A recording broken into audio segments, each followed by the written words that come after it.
And we're live. Good morning, good afternoon, good evening to you, Greg, and to everyone out there Yes. watching.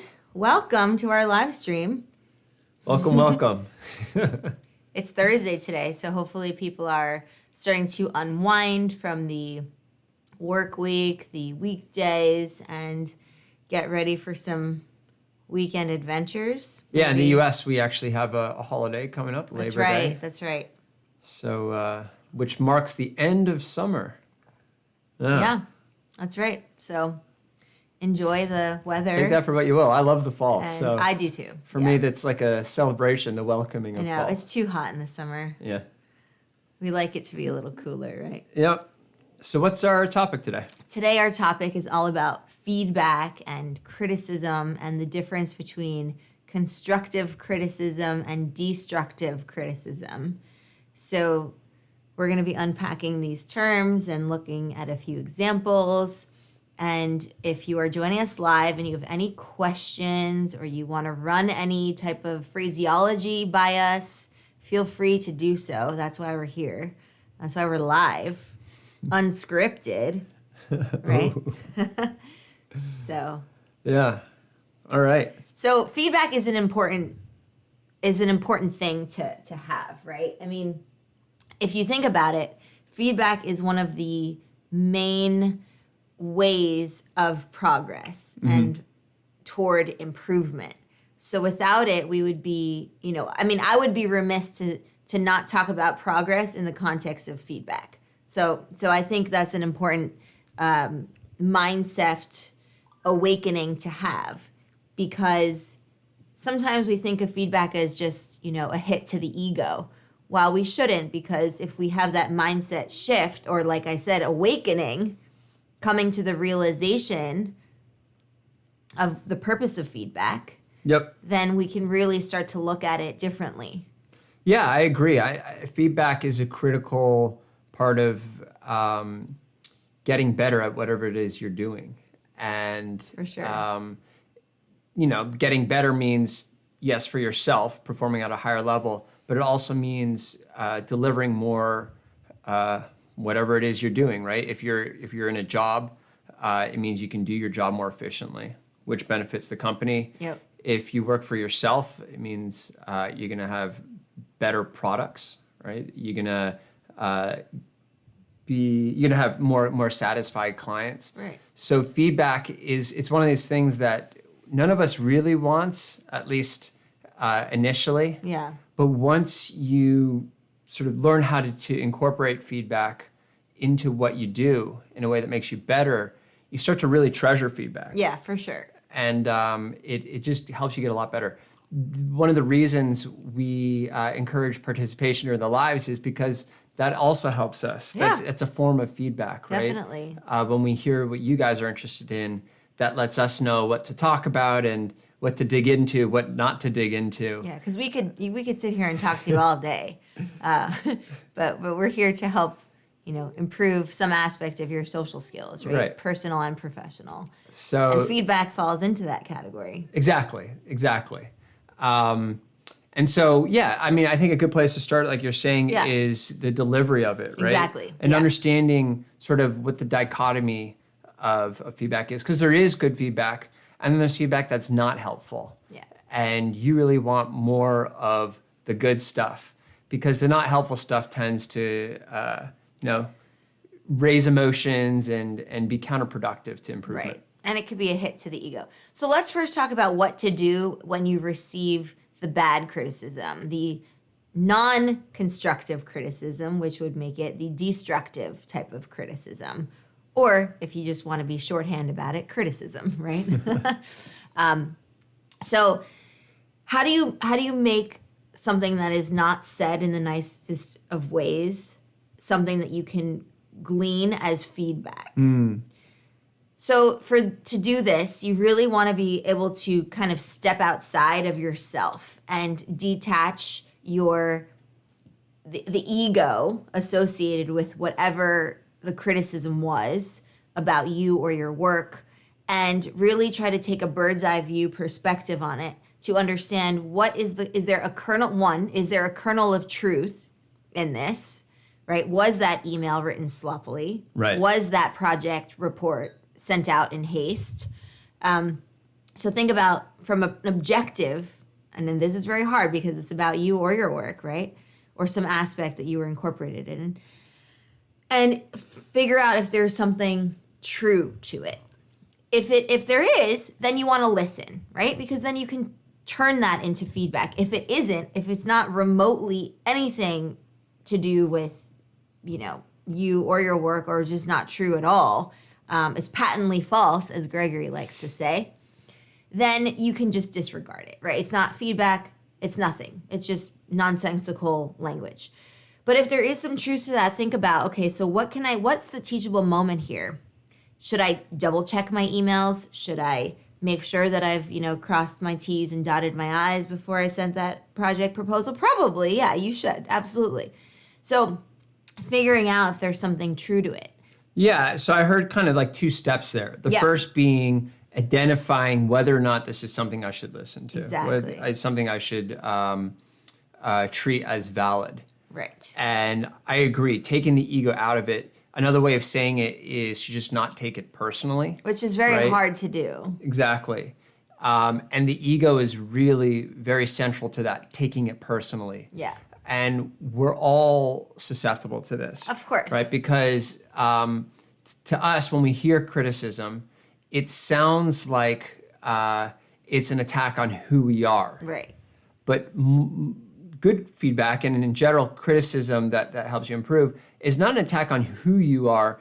It's more so a judgment on what you did. Right. Right? And what you do isn't necessarily who you are. And so by creating that separation, you can focus in a much sort of more emotionally passive way on what they're saying. So once you get to that point where you can hear what they're saying without having any kind of emotional rise, and that actually, the reality is it goes in both directions. It can be a very complimentary piece of feedback that can sometimes inflate our ego. Right, exactly. Right? And an inflated ego can be as counterproductive as a sort of a deflated ego. Yes. In that it's going to distract you from the teachable moment, as you said. Right? So by taking the ego and the emotion out of the reception, right, receiving that feedback, you can then look in an objective way at what they're saying and start to determine, is this something I can take action on? Yeah. And if so, what's that action? Right. And then the next thing you want to do is ask them if it's not clear to you what that action, the next step could be. Then you want to ask them, and you can be as covert or overt, more so overt, as you want, right? If you don't really want to spell it out for them, you sort of want to nudge them in the direction of they giving you the next steps, then maybe that's the appropriate way of doing it in that context, right? It's always context specific. Communication is always context specific. So the way we, work our message into it, the way we transmit the message, all of that, nonverbals and verbals combined, it really depends on the situation and to whom we're speaking, right? The participants.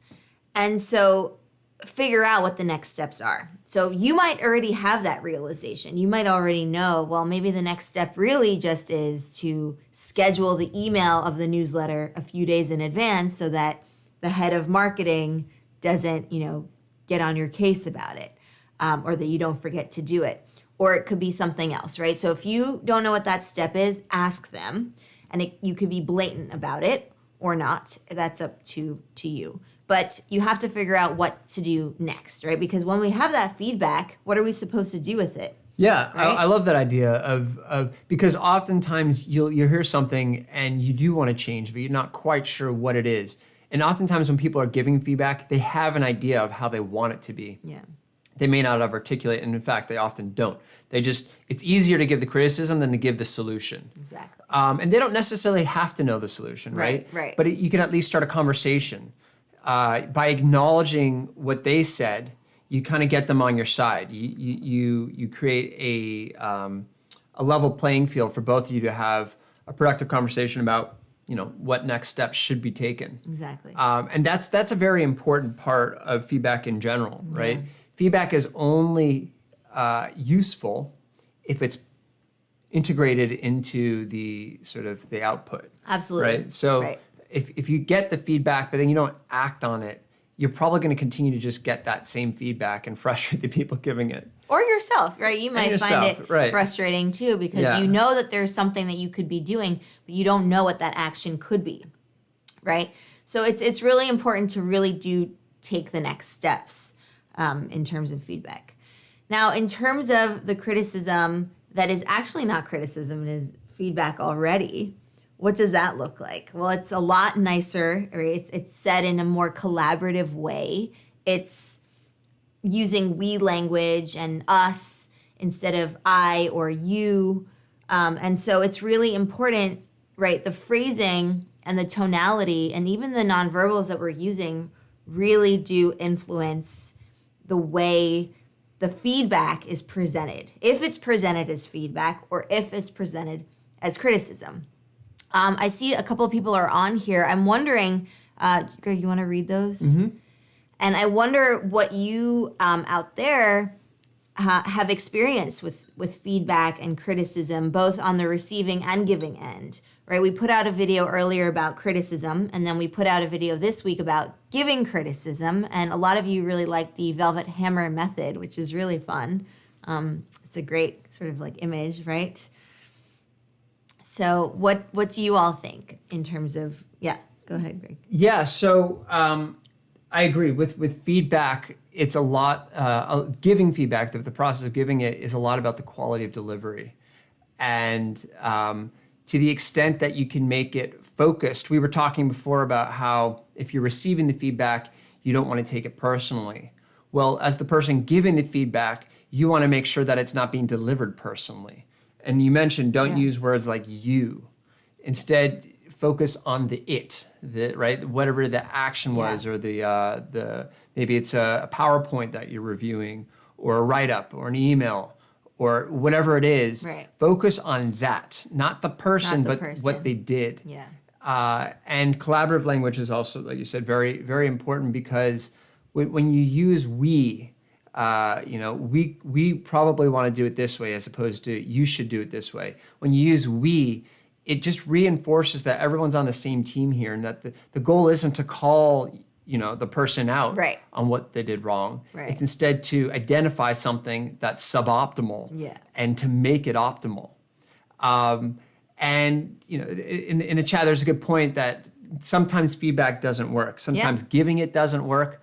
Sometimes the feedback itself doesn't work. Right. And that's just sort of the nature of the iterative process of creation, right? Not sometimes these things work, sometimes they don't.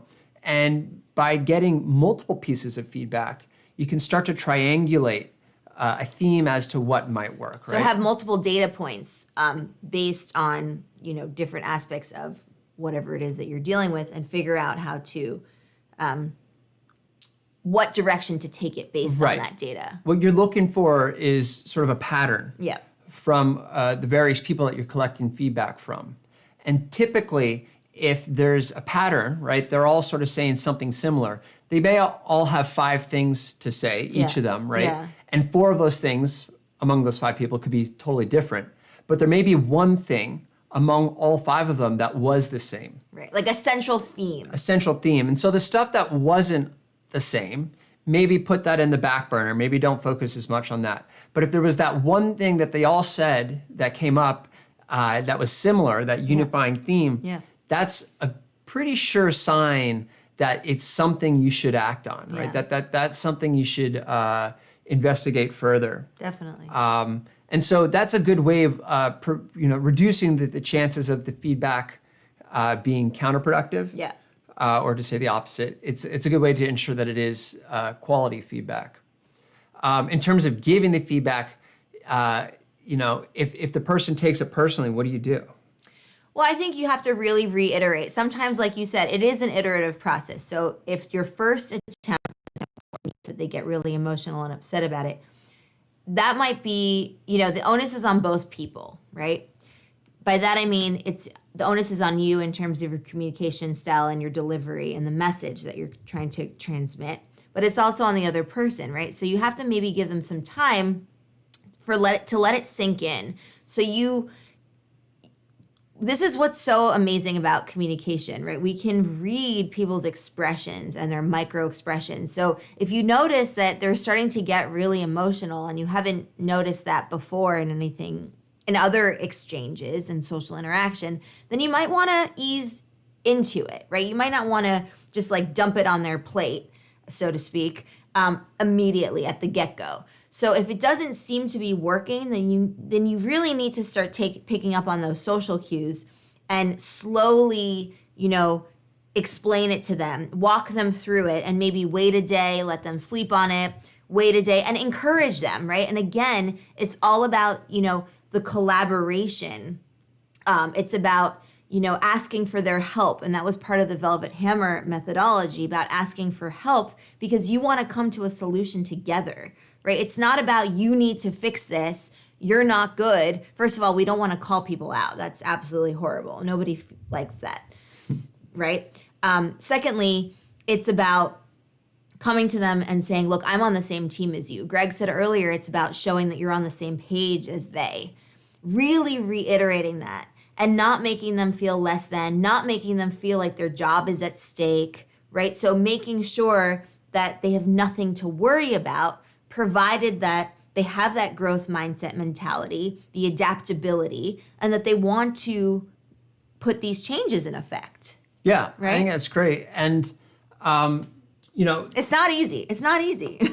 No, it's right? it's definitely not easy. Yeah. And I really like your point about reading the person, because different people have different capacities for receiving feedback, right? And some people are more prone to taking it personally. Yeah. Other people are very good at being sort of very objective. And, Exactly. Nonchalant. People with thicker skins tend to take Yeah. feedback pretty easily. Yeah. And so by reading the person and sort of watching the facial expressions, and also watching to the extent to which they actually adopt your criticism, you can start to understand, is this someone who's good at taking feedback or someone that's not as good at taking feedback? Yeah. And the other way I would say to get better at delivering the feedback is to ask for feedback. Once you start getting a lot of feedback from people, you'll see some people are great at giving it and other people just really struggle. And another question here was, what is destructive criticism? Well, some people, without intending to, their criticism is destructive. Yeah. And what destructive means is, think about the base word, right? Constructive is like construction. You're building something. You're making it lifting bigger. it up. Right. Yeah. Destructive is like you're smashing it down. So destructive criticism is really the purpose of it, or at least the effect of it, is To make the other person feel badly. to make the other person feel bad, right? Well, that's what it looks like. But the effect of it is to make the situation worse. And what it looks like often is when the criticism is personal, right? When they focus on things that can't be changed. Like your looks, right? your personality, your gender, your political alignment, whatever it is. Whatever that if they're doesn't- focusing on things that are personal to you and not to your output, then you start to that starts to get qualified as what we call destructive criticism. Right, and it tends to be an ad hominem, which is an attack on the person, right? Instead of pointing out something that they did or that they said, it's about attacking their sense of self and their self-worth and their ego, right? It's an attack on the person. That is what's so destructive about it too, because it's often, as Greg pointed out, things that we cannot change about ourselves, right? Our past, where we grew up, where we went to school, where we're from, all those things, right? Our cultural backgrounds, the languages we speak or we don't speak. Right. So it's really important to keep that in mind when you're giving, maybe you get feedback on how to give feedback, right? And it's something not to balk at, because a lot of times when you're in companies and you're working with people, you will be giving feedback and you'll also be getting feedback. So it is something to get better at, right? Yeah, and there's also this sort of nebulous area, this gray area. Yeah. Oh, always. That I would call just, it's not destructive per se, but it's very unhelpful feedback. Yeah. And that's feedback where someone has criticism, but they don't really explain why they have it, right? You see this all the time in YouTube. You'll get just a random comment that's like, this sucks. Or, like, that was lame. I would love to tell those people, well, why don't you try to make a YouTube video from start to finish? It's not just that. It's like, okay, that's your opinion. So what are the next steps? No, not even that. Before that. Yeah. It's okay. That's your opinion. Why do you feel that way? It's like, what tell didn't me. you like, right? Exactly. Elaborate. Yeah. Go into a little bit of detail so that we can have a conversation. Yeah. If you have some criticism to give someone, if you have feedback to give them, that's great. Make sure you know what it is you don't like. And if you don't know, then say that, right? It's okay to say, if you really don't know why you don't like something, you say, look, I can't put my finger on it, but there's something about this that isn't quite right. Right. We run into this all the time, right? When we make thumbnails for the YouTube videos, we're always running them by each other, trying to determine, like, does this look good? Is this any good?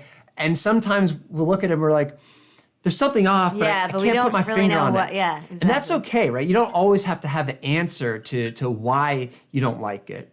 But then state that so that there's a conversation about it. Yeah. What you don't want to do is give the feedback and then walk away, right? And not explain why you felt that way. That's destructive and unhelpful. Yeah. Right. Yeah. So when you do have some type of criticism or feedback, be prepared to be able to back it up, to be able to point to specific, provide the proof, provide the data, right? That's how you get someone to help them understand, maybe to change their mind or to persuade them to do something or not do something. So provide the data and then have those next steps available. So you need to have all those three things to be able to even give someone criticism or feedback. Because that's what makes it helpful. Otherwise, then just zip it, right? Don't say anything. Until you feel you have enough supporting evidence to give the feedback. Yeah. And that's the key. Feedback, it's easy to give bad feedback. It's hard to give good feedback. And it's hard for all the reasons we just described, right? You need to be able to substantiate it. You need to be able to deliver it in a polite, non-confrontational way, which is why people who give good feedback are pretty rare. Yeah. And they're really powerful to have. Some of the best authors in the world and directors, right, creative types, part of what makes them so good at what they do is they have someone who's providing really good feedback.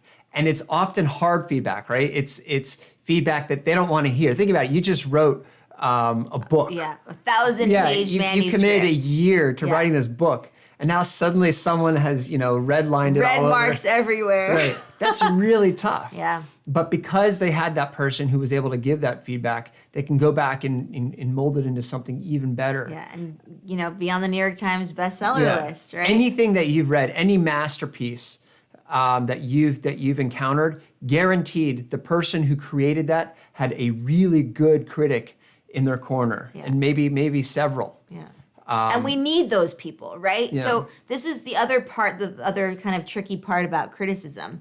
It's not something that you should actively avoid. Instead, you should seek it out. And in fact, if you're someone who maybe doesn't have a thick skin or takes things personally, or I feel like that's so many people, right? I mean, I've been there, done that, right? Put yourself in those situations where you're constantly asking for feedback. It could be on anything. It could be on, work-related things and non-work-related things. Talk to people you trust. Speak to, your inner circle and get their, pulse on certain things so that you can build that stamina and also the momentum for being able to receive that criticism. And also, the cool part about this is that you yourself become better at giving criticism, because once you start seeing how people are giving criticism and providing feedback, then you'll also notice what they, how they say things and maybe what you would change about how they say things or the way something is presented to you. Yep. So it's really interesting how that, works. And this all is possible through social interaction, virtual or in real life, but virtual works just as well. Yeah, and that's actually very related to another question that came up, which is how in what form should it be delivered? It's actually a great question because there are a bunch of different ways you can give feedback, right? Yeah. At a high level, it can be written or it can be verbal. Yep. But even within those categories, there are a bunch of subcategories, right? Verbal, does that mean over the phone? Does that mean in person, right? Video chat? Yeah. If it's written, does that mean in email form, longhand? Does it mean A long letter? or is it just like a short comment? Yeah. Right? Yeah. There are many, many different ways to give feedback. And actually, a lot of collaborative tools nowadays make it very easy to give feedback. Yeah. And it is context dependent, right? Always. What you choose to do really depends on how intimate you want the feedback to be, how close you are to that person, Exactly. right? How urgent it is, Yep. How much detail you need to go into. Yeah. I wouldn't say that any of those, I don't know what your opinion is, but I wouldn't say any of those is right or wrong. Yeah. I think it really depends on the context. I'm going to echo what Greg says here because, like I said earlier, communication is always context dependent. And in fact, there are two videos that come to mind. One is the Delheim speaking model that you should definitely check out after this. And the second one is the communication channels, where we break down each type of communication channel that we use in the 21st that's a century. great video. And, why you would choose one medium over another dependent on the message, right? So all of that is about context. So I'm someone who loves face-to-face communication. I love it. I get, an endorphin rush from it. I love just being around people. I love social interaction. That's why we created this channel. Anyway, so I'm one of those people who really will always, any chance I get, if I can meet the person face to face or virtually face to face, right? So I can see nonverbals, at least half of them, right? Then I would opt for that personally because that is my personal preference. But that's not to say that I don't first run through my other options, my communication channel options, right? Because it's about the participants, it's about the context of your message, right? What kind of message are you delivering? Are you delivering good news, not so good news, feedback, what kind of feedback? And then also you have to keep in mind the audience, right? Who are the participants? Who are you speaking to? What's their personality like? Are they someone who will take feedback very well and be like, yes, okay, boss, I will get to that right away? Or are they going to be like, I don't know, like, what do I do? Right. So it's so complex, and that is the beauty of it, really. I mean, I'm telling you, I'm just getting so excited talking about this. So check out those two videos because it will help you understand, what kinds of tools you have at your disposal.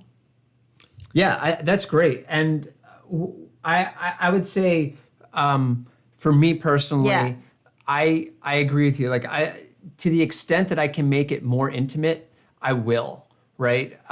Because the more resolution I can communicate my feedback in, the less likely they are to take it personally. Because they'll be. I can fine tune my feedback more effectively. So if possible, right, something like video chat is great. Definitely. Because you can see their face. Yeah. They can see your face and you can deliver. They can see if you're smiling, joking, right? You can add a little humor and emotion and humanity into it. Person to person, if you can, right? That's difficult now. It's also in general pretty time consuming. Yeah. But if it's something important, if it's something that took you several hours to review, and it's something that is where the stakes are high, then yeah, see if you can meet in person and have that conversation in person. It's just the higher resolution you can go, the more sort of dynamic the conversation is going to be. But sometimes if it's urgent, Yeah. and you just need to get something off, Exactly. that's where email is helpful, and you can explain your reasoning. But there's not going to be as much of a dialogue, and you have to keep that in mind. So if they're starting to, if they want to sort of ask for follow-up questions, you get into this situation where you have this long email chain of back and forth. Exactly. If you can get on a phone call at least, you can sort of answer a lot of those questions real time. And smooth out any of the rough edges that comes with giving feedback. Yeah. So no perfect answer there. It's really context dependent and gauge what type of person is going to be receiving the feedback and sort of how involved is the project, how concisely can the feedback be conveyed. Right. And sometimes we don't really have a choice, right? It has to be through the internet or on the phone, because if we're working with like offshore teams or people scattered across multiple different geographic locations, also a beautiful thing, right? We have this interconnectivity globally speaking. Love that. Sometimes we don't have a choice but to speak to them through these virtual medium. Yeah. And so in that case, like you want to really be very, very deliberate about your feedback. So if it's about the font, tell them what to replace the font with. If it's about, a color that you're not crazy about, give them, so be very, over-communicate. Yeah. Over-communicate. If it's so that you can really smooth out those edges and leave nothing open to interpretation. Otherwise, they're going to get confused and, it'll just result in a long back and forth that was not necessary to begin with. Right, exactly. Being prescriptive with feedback is very helpful. At the same time, demonstrating or at least keeping the tone conversational allows a clear back and forth, and it makes it basically conversational, so that it doesn't feel like it's an order. I mean, look, if you're the manager and you need it done a certain way, sometimes you need to be very prescriptive and say this is how it's done. If it's more of a peer, right? If it's someone who's on your level or someone who's above you, you do want to sort of make the emphasis that this is a suggestion, right? This isn't do it this way. It's one way you could improve this, from my perspective, is to do this, right? So presenting it more so as a hypothetical as opposed to a must do, can be it can be effective at sort of smoothing out any kind of hierarchical conflict or friction that could exist. So that's a very good point. Yeah, it's just it's giving feedback, like you're saying, it's very nuanced, right? You really do need to understand the context, understand who it is you're talking to, and how they're going to receive it in order to tailor this. There's no silver bullet of how to give the feedback. Yeah, it's never a one size fits all with communication. It's never I'm just going to use the example of how are you, just to say how are you and get the same exact we do in this case because it's so it's so formulaic, right? How are you, fine, thanks, how are you? There's another video about that actually come to mind about how to not just answer fine, thanks, and you, because we're not robots, right? But the point that I'm trying to make here is that you do have to think about so many different things if you want your message to be transmitted effectively. And in this specific case, the message is the feedback, right? And ultimately, the improvements the person will make or know to make because of that feedback. Yep. Right? Now, don't let all this paralyze you. Yeah. What I'm concerned about is that now everyone's going to think, oh, well, giving feedback is so difficult. I just won't give it. Give feedback. Yeah. Just start to keep these things in mind as you give the feedback, right? Start to think a little more holistically about the context and the person as you give the feedback, and you'll get better at it. You don't have to ace it, right? You're not being graded on your quality of your feedback, but the better feedback you can give, the more grateful that person's going to be, the better output there's going to be. If you're on a team, the better functioning the team will be. And it also, as you give better feedback, you're able to receive better feedback. Absolutely. As you receive better feedback, you're able to give. It's this beautiful virtuous cycle. Yeah. So by giving feedback and receiving feedback in a very deliberate and thoughtful way, everything about your communication with people and your output is going to improve. Yeah.